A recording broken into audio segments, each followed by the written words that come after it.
बाहिरी संसार होइन, भित्री संसार नै बन्धनकारी हो। कसरी त जान्नका लागि सनातन धर्म प्रवचन श्रृङ्खला भाग 74 हेर्नुहोस्। राधे राधे।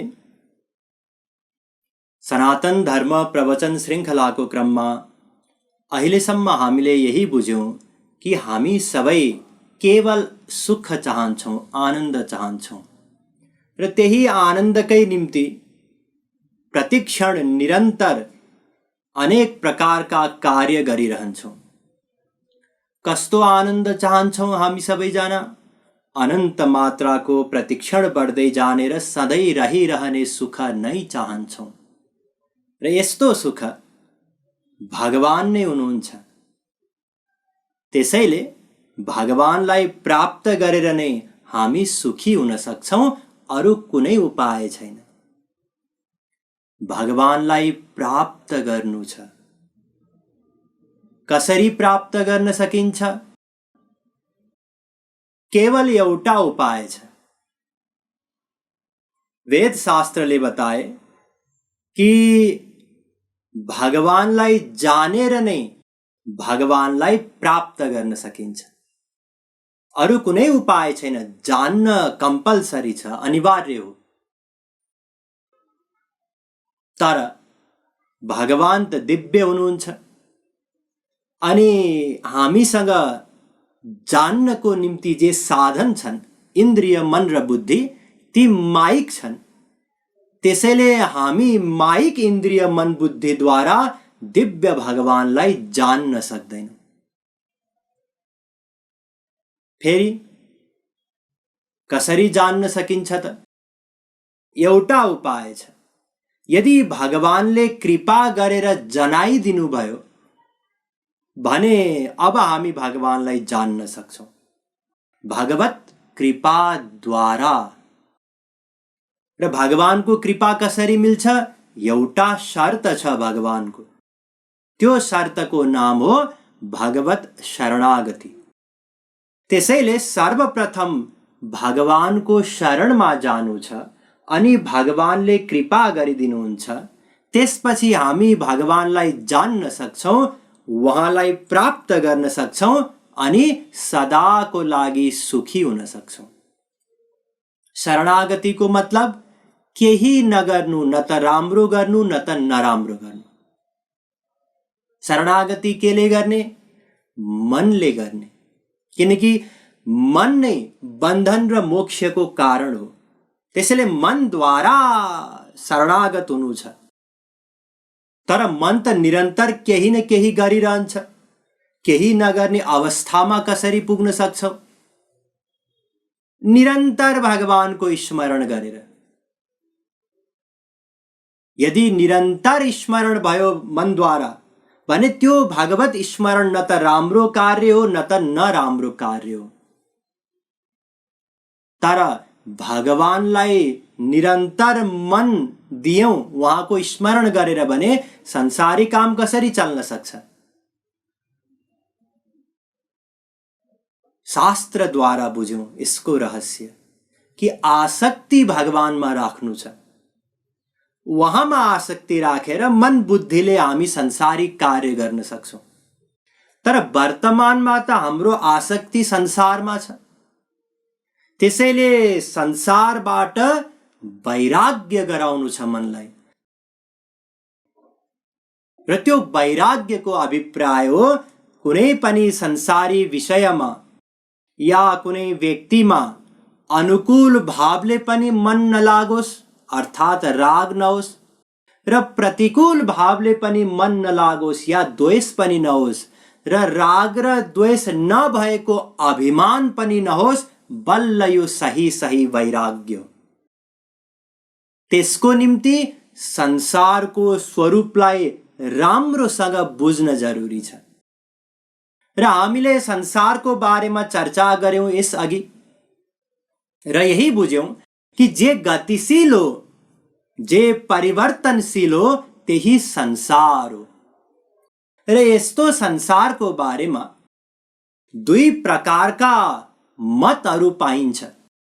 एउटा त संसार सत्य हो, यथार्थमा छ, वास्तविकता हो, यो मत पाइन्छ भने अर्कोतिर ब्रह्म सत्यम जगन मिथ्या, शङ्कराचार्यजीको मत पाइन्छ कि यो संसार असत्य हो, मिथ्या हो, काल्पनिक हो, भ्रम हो।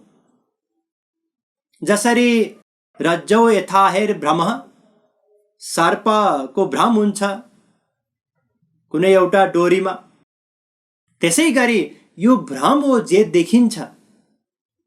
वास्तवमा संसार केही पनि छैन। यी दुईटा मध्ये कुन सत्य हो त? हिजो हामीले त्यसको बारेमा चर्चा गर्यौं र यही बुझ्यौं कि दुई प्रकारका संसार हुन्छन्, एउटा बाहिरी, अर्को भित्री। बाहिरी संसार या स्थूल जगत जे हामी देख्दछौं, अनुभव गर्दछौं, यो ढोका हो, यो भित्ता हो, यी सबै सत्य हुन्, यथार्थमा छन्। तर भित्री संसार जुन हाम्रो वासनात्मक संसार हो, जे हामी कल्पना गर्दछौं, एउटा भित्री दुनिया सबैले देखिरहेका हुन्छन्, त्यो सबै के हो? भ्रम हो, असत्य हो। बाहिरी स्थूल संसार सत्य, भित्री काल्पनिक वासनात्मक संसार असत्य। त्यसै गरी बाहिरी स्थूल संसारको बारेमा जुन हामीले आफ्नो भावना अनुसार अनुभव गर्दछौं, एउटै व्यक्तिलाई एउटाले राम्रो अनुभव गर्दछ, अर्कोले नराम्रो अनुभव गर्दछ, ती अनुभवहरू पनि के हुन्? भ्रम हुन्, असत्य हुन्। यहाँसम्म हामीले हिजो चर्चा गर्यौं। अब नयाँ विषय प्रारम्भ हुँदैछ, ध्यान दिनुस्। दुई प्रकारका संसार देखिए, एउटा बाहिरी, अर्को भित्री। हामीलाई त वैराग्य चाहिएको छ। संसारको टपिक किन चर्चा गर्दैछौँ? किन संसारको बारेमा बुझ्न खोज्दैछौँ भने किनकि संसारमा हाम्रो मन आसक्त छ र संसारबाट मनलाई विरक्त गराउनु छ। त्यसैले यहाँ दुईटा संसार देखा पर्यो, एउटा बाहिरी, अर्को भित्री। कुन संसारबाट वैराग्य गराउनु छ त? हेर्नुस्, वास्तवमा बाहिरी संसारबाट वैराग्य आवश्यक छैन। किनकि बाहिरी संसार परमावश्यक छ शरीरको निम्ति। हामीले हिजो पनि चर्चा गरेका थियौं नि, पशुवादी विश्चा विशेषात्, अर्थात् जसरी पशुहरूको निम्ति पनि आहार अनिवार्य हो, उनीहरूलाई भोक लाग्छ, त्यसै गरी परमहंसहरूलाई पनि भोक लाग्छ, भोजन अनिवार्य हो। त्यसैले शरीर धान्नको निम्ति बाहिरी संसार अनिवार्य हो। यो त भगवानले बनाउनु भएको संसार हो, निरर्थक कसरी हुन सक्थ्यो? त्यसैले बाहिरी संसार आवश्यक छ, बाहिरी संसारबाट वैराग्य जरुरी छैन। र जुन भित्री संसार हो हाम्रो, त्यसबाट वैराग्य जरुरी छ। ध्यान दिनुस्, वैराग्य केबाट जरुरी छ? कुन संसारबाट? भित्री संसारबाट। किन? अब यसको विज्ञान बुझ्नुस्। किनकि यदि भित्री संसार समाप्त भयो केही गरी, कुनै उपायद्वारा, भने अब बाहिरी संसारले केही पनि प्रभाव पार्दैन। तुलसीदासजी महाराज भन्नुहुन्छ, भरतहि होइन राज मधु, विधि हरि हर पद पाई। विधि हरि हर को यदि पद प्राप्त भयो, ब्रह्माजीको पद, व्यक्तिहरू साधारण एउटा पद, एउटा अध्यक्ष, सांसद, मन्त्री, प्रधानमन्त्री भयो भने त कत्रो अभिमान हुन्छ। तर यदि भित्री संसार मेटियो भने ब्रह्माजीको पद कसैले प्राप्त गर्यो भने पनि अहंकार हुँदैन। हेर्नुस्, जो महापुरुषहरू हुनुहुन्छ जसले भगवानलाई प्राप्त गरिसक्नुभयो, जसको भित्री संसार समाप्त भइसकेको छ, उहाँहरूले चराचर जगतमा सर्वत्र भगवानको अनुभव गर्नुहुन्छ। ईशावास्यमिदग्वम सर्वम, ईशावास्योपनिषदको पहिलो मन्त्र, सर्वम खल्विदम ब्रह्म, छान्दोग्योपनिषद 3:14-1। सर्वत्र ब्रह्मको अनुभव हुन्छ, आनन्दको अनुभव हुन्छ, भगवानको अनुभव हुन्छ, रामकृष्णको अनुभव हुन्छ। भित्री संसार यदि समाप्त भयो भने, यहाँहरूले एउटा प्रसङ्ग सुन्नुभएकै छ, अत्यन्त सुन्दर प्रसङ्ग छ।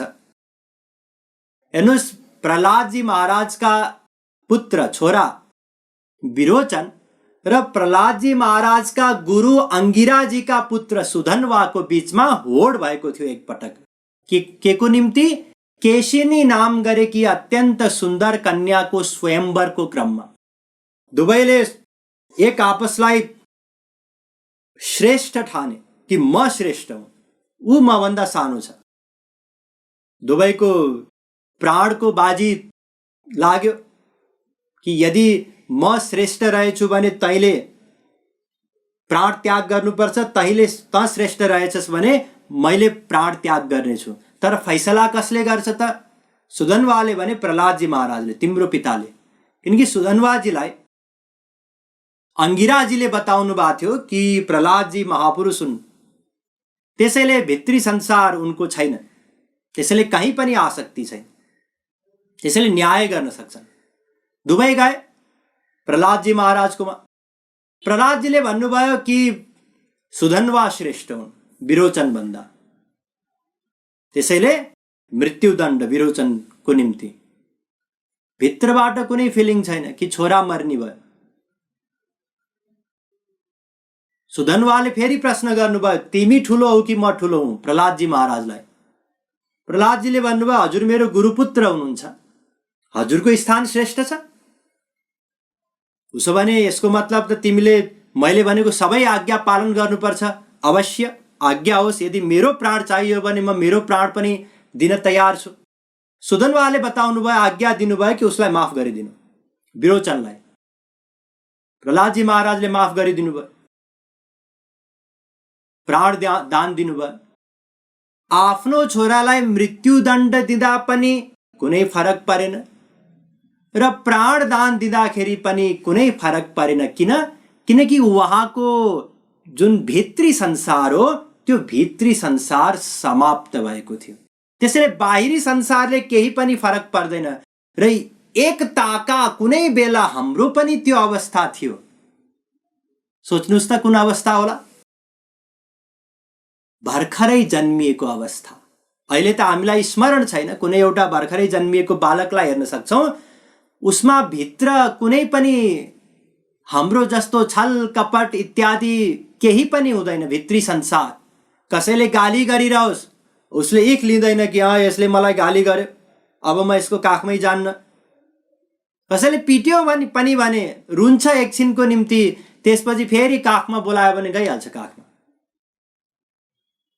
भित्र कुनै इख लिँदैन किनकि उसको भित्री संसार हुँदैन।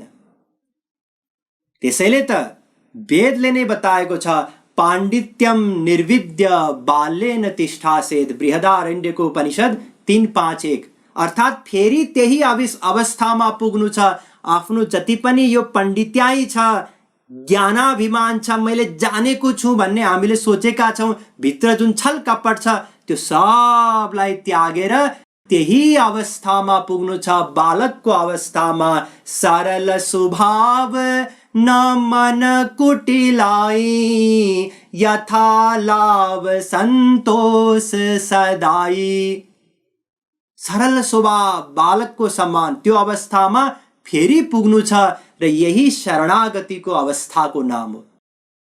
एउटा शरणागत भक्तको अवस्था र बालकको अवस्थामा यति मात्रै भिन्नता छ कि बालक यद्यपि भित्री उसको कुनै छल कपट छैन, तैपनि उसको मन भगवानमा छैन भने शरणागत भक्तको छल कपट छैन भित्र र साथमा मन भगवानमा छ। यही एउटा अन्तर हो। मन भगवानमा हुँदैन बालकको, शरणागत साधकको या शरणागत भक्तको मन भगवानमा हुन्छ। अन्य सबै चीज एउटा शरणागत भक्त र बालकको उस्तै हुन्छ। त्यसैले त्यही भोला भाला अवस्थामा फेरि पुग्नु छ। र ध्यान दिनुस्, संसारमा चतुर बन्नु पर्ने हुन सक्छ। यदि संसारमा भोला भाला बन्यो भने सबले ठग्छन्, तर चतुर बन्नुको मतलब यो होइन कि कुटिल बन्नु, सबलाई ठग्नु, यो होइन। चतुर बन्नु भन्नुको मतलब संसारी कुनै पनि विषयबाट यदि सुखको आशा कसैले देखायो भने त्यहाँ याद गर्नु कि संसारमा सुख छैन, त्यहाँ बुद्धि लगाउनु पर्छ, सावधान हुनुपर्छ, चतुर हुनुपर्छ कि संसारमा सुख छैन। र भगवत क्षेत्रमा भोला भाला गुरुको अगाडि र भगवानको अगाडि यो अवस्था बनाउनु छ। र निष्कर्षमा आउनुस्। निष्कर्ष के हो भने यदि भित्री संसार केही गरी समाप्त भयो भने बाहिरी संसारले हानि गर्दैन। सावधान भएर सुन्नुहोस्, बाहिरी संसार होइन, भित्री संसार नै बन्धनकारी हो। भित्री संसार, यो जुन बाहिरी संसार भन्दछौँ हामी, बाहिरी संसार होइन, भित्री संसार बन्धनकारी हो। र के बुझ्यौँ अहिलेसम्म? पहिलो, बाहिरी संसारबाट वैराग्य आवश्यक छैन, भित्री संसारबाट वैराग्य आवश्यक छ। दोस्रो, भित्री संसार यदि केही गरी समाप्त भयो भने बाहिरी संसारले हानि गर्दैन। अब तेस्रो कुरा सुन्नुहोस्, जसको बारेमा पनि बुझ्न जरुरी छ। त्यो के हो? यदि बाहिरी संसार समाप्त भयो या बाहिरी संसारको अभाव छ भने पनि खतरा रहिरहन्छ। जस्तै पहिलो कुरा त बाहिरी संसार समाप्त नै हुन सक्दैन, किनकि माया नित्य हो, संसार यथार्थ हो, सत्य हो।